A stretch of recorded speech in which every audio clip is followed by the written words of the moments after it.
Okay? Here's the advent of corn sweeteners right here. Okay? Look what happened. Stabilized it out, right at 100%, right where it belongs. Okay?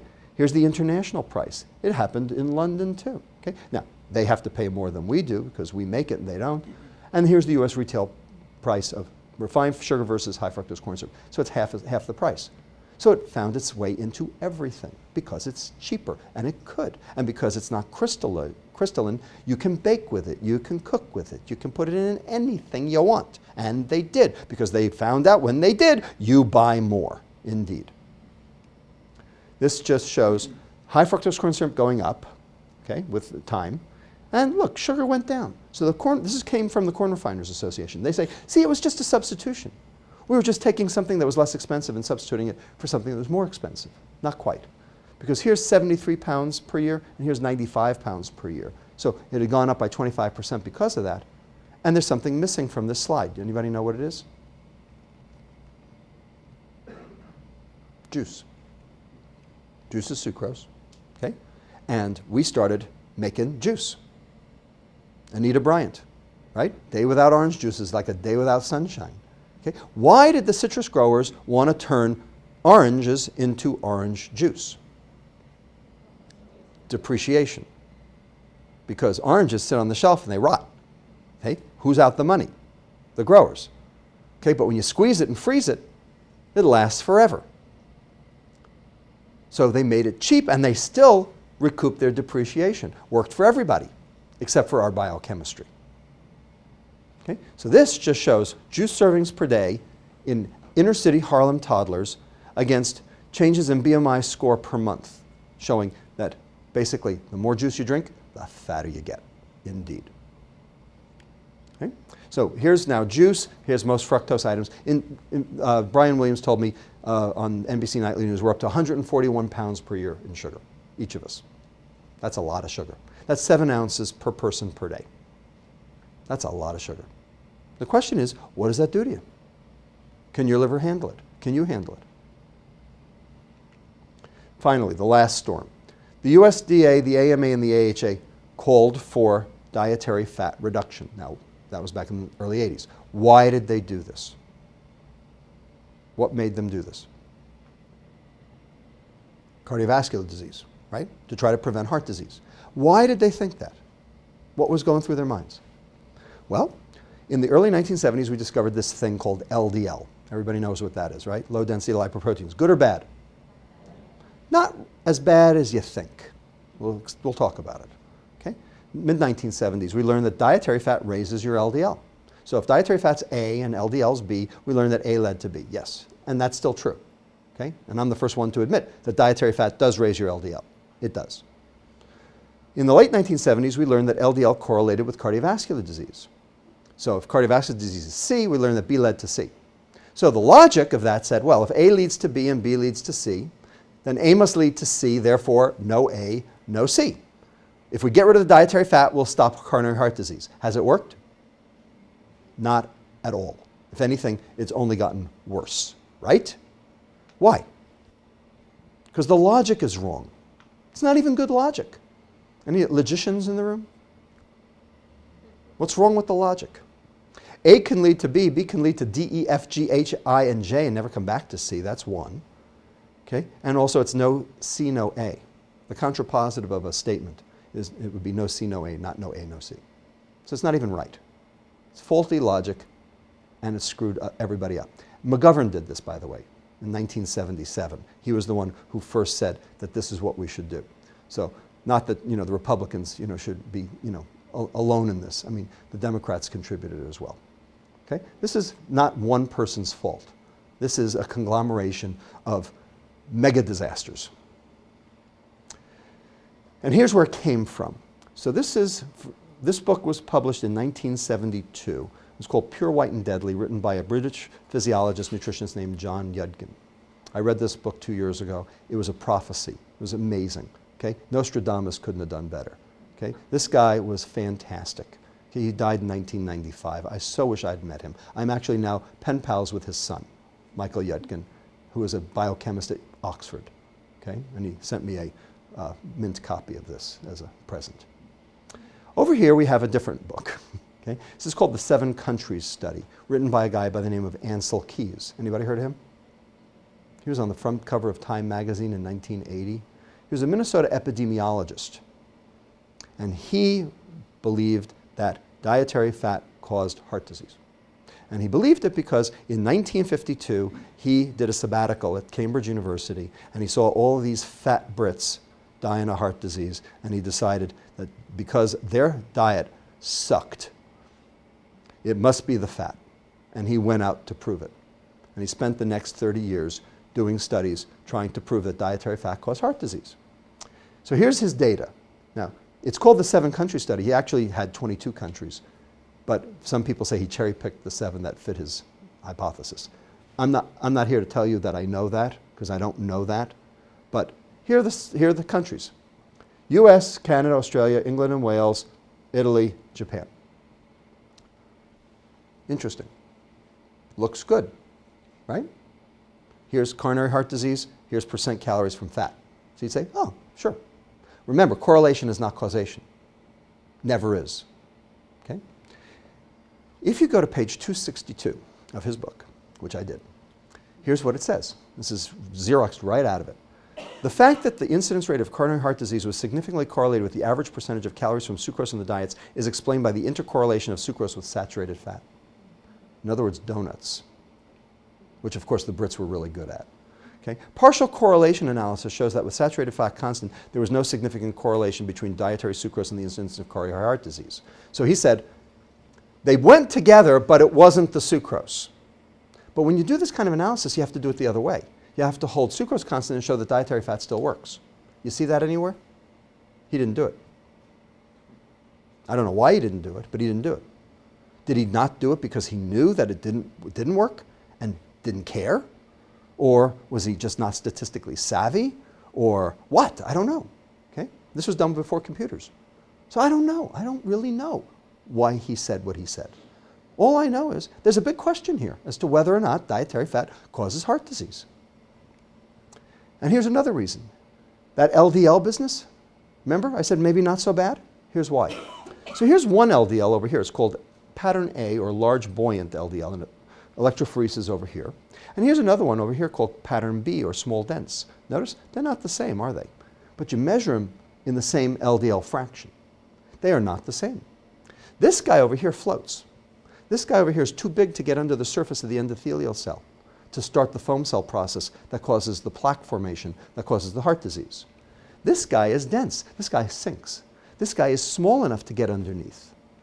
So when you measure LDL, you're measuring both. How do you know which one you got? The neutral one or the bad guy? Here's how. You look at the triglycerides. So if you have a low triglyceride with a high HDL here, then you got pattern A LDL. These are the large buoyants. If, on the other hand, you have high triglyceride and low HDL, then you have insulin resistance, you have pattern B, you have the small dense, and you're going to die of a heart attack. So never look at LDL alone. Never look at it by itself, because it's garbage. Look at it with your triglycerides. If your triglycerides are high and your LDL is high, that's bad. If it's just your LDL, it may not be so bad. Okay? And look at your HDL, because if your HDL is high, who cares what the rest of it is? Okay. And that small dense, right? The small dense, the bad guy, turns out that's the one that correlates with carbohydrate. So what are we doing? We're eating carbohydrate. So we're driving the small dense guys. Everybody got it? And we have done this very specifically because we were told to. When you make a mistake, you admit the mistake and you right the ship. We haven't admitted the mistake and we haven't righted the ship. So of course this led to the low-fat craze. The content of low-fat home-cooked food can be controlled, but low-fat processed food means substitution with carbohydrate. Which carbohydrate? High fructose corn syrup or sucrose. Here's Snackwell's. They're still with us. Right? 2 grams of fat down, 13 grams of carbohydrate up, 4 of which are sugar. Is this good? Entenmann's fat-free cakes. They gave my father a heart attack. So as far as I'm concerned, we've had our food supply adulterated, fructosilated under our noses. surreptitiously, with our tacit approval, because we buy the stuff. Why do we buy the stuff? Because we like it, because it tastes good. Yeah. For palatability, especially with the decreased fat. Because when you take the fat out of the food, it tastes like cardboard. The food industry knows that. You've got to do something to make it palatable, so they add the sugar. And also ostensibly as a browning agent. Well, I'm going to show you that browning agent, it's browning your arteries as we speak, sitting here right now. And that's part of why fructose is particularly bad for heart disease. And of also the removal of fiber for shelf life, as I told you, and freezing, because you can't freeze fiber. Go home, take an orange, put it in your freezer, leave it there overnight, take it out the next day, put it on your counter, thaw it, try to eat it, see what you get. What do you get? You get mush. Why'd you get mush? Because the ice crystals that form inside the cell wall macerate the cell wall so that when you then thaw it, all the water rushes in and you get mush. Food industry knows this. That's why they take the fiber out. So real food is low sugar, high fiber. Processed food is high sugar, low fiber. That's the only thing you need to get out of this talk. I could stop right now. You now understand exactly what the problem is. Everybody got it? And the entire world has turned to our diet. Why? It's cheap and it tastes good. Okay? That's why. And they love it. And they're dying. And so are we. The point is that fructose is not glucose. A calorie is not a calorie. Fructose is different. Remember, it was a 5-membered ring? Okay? It is handled completely differently. Fructose is 7 times more likely than glucose to bind to proteins and cause damage. Everybody knows what hemoglobin A1C is, right? Is it good or bad? It's bad, right? The higher it is, the worse things are, right? Why? Because that means your blood sugar, right, was high and it bound to proteins and caused damage in your blood vessels. And that's part of the aging process, and it's why diabetics get heart disease really fast. Fructose does it 7 times faster, and I'll show it to you. Fructose does not suppress the hunger hormone ghrelin.